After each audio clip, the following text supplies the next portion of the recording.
नमस्कार, India news prime में आपका स्वागत है। ले चलते हैं बिहार राजनीति की ओर। बिहार विधान परिषद चुनाव, जहां जेडीयू की 50-50 सीटों की मांग को भाजपा ने किया खारिज। 24 रिक्त सीटों में 13 अपने पास रखने की तैयारी। 2020 के विधानसभा समझौते में जेडीयू को 122 और भाजपा को 121 सीटें मिली थी। दोनों पार्टियों ने पूर्व मुख्यमंत्री जीतन राम मांझी की हिंदुस्तान आवाम मोर्चा और विकासशील इंसान पार्टी को अपने अपने कोटे से सीट दी थी। 2020 के विधानसभा चुनाव में भारतीय जनता पार्टी और मुख्यमंत्री नीतीश कुमार की जनता दल यूनाइटेड के बीच आधे आधे का समझौता हुआ था। अब नीतीश कुमार ने इस समझौते को आगामी विधान परिषद चुनावों में भी लागू करने की मांग की है, जिससे भाजपा मानने के लिए तैयार नहीं है।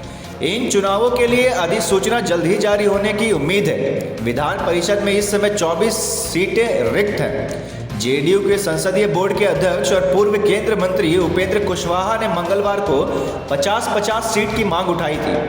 उन्होंने जोर देते हुए कहा था कि विधानसभा चुनावों के दौरान जिस फॉर्मूला पर सहमति जताई गई उससे हटाने को कोई कारण नहीं है।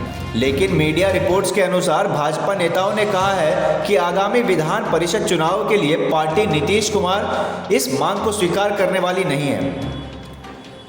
कुशवाहा ने कहा था कि 2015 के विधानसभा चुनाव के बाद से हमेशा जेडीयू और इसके बड़े सहयोगी ने हर गठबंधन में सीट बंटवारे पर 50-50 का फॉर्मूला अपनाया है। इसमें 2019 के संसदीय चुनाव और 2020 के विधानसभा चुनाव भी शामिल है।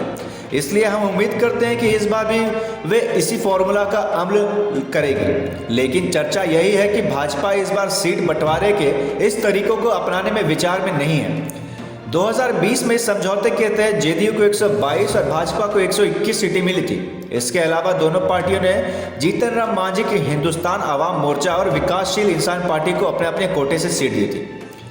बिहार भाजपा के अध्यक्ष संजय जायसवाल ने सुझाव दिया है कि सीटों की संख्या पर फैसला दिल्ली में लिया जाएगा और बताया जाएगा कि जेडीयू का यह फैसला स्वीकार नहीं किया जाएगा। उन्होंने कहा कि सबसे पहले तो भाजपा की केंद्रीय संसदीय समिति इस पर फैसला लेगी कि हम कितनी सीटों पर चुनाव लड़ेंगे। दूसरी ओर सबसे महत्वपूर्ण बात यह है कि 24 रिक्त सीटों में 13 भाजपा की थी।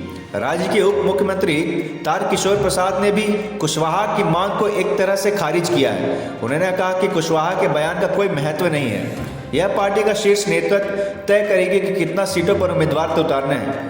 रिपोर्ट्स के अनुसार एक वरिष्ठ भाजपा नेता का कहना है कि भाजपा 13 सीटों पर अपने प्रत्याशी खड़े करेगी और 11 जेडीयू को देगी। अनुसार पार्टी हम और वीवीआईपी को सीट देने के पक्ष में नहीं है।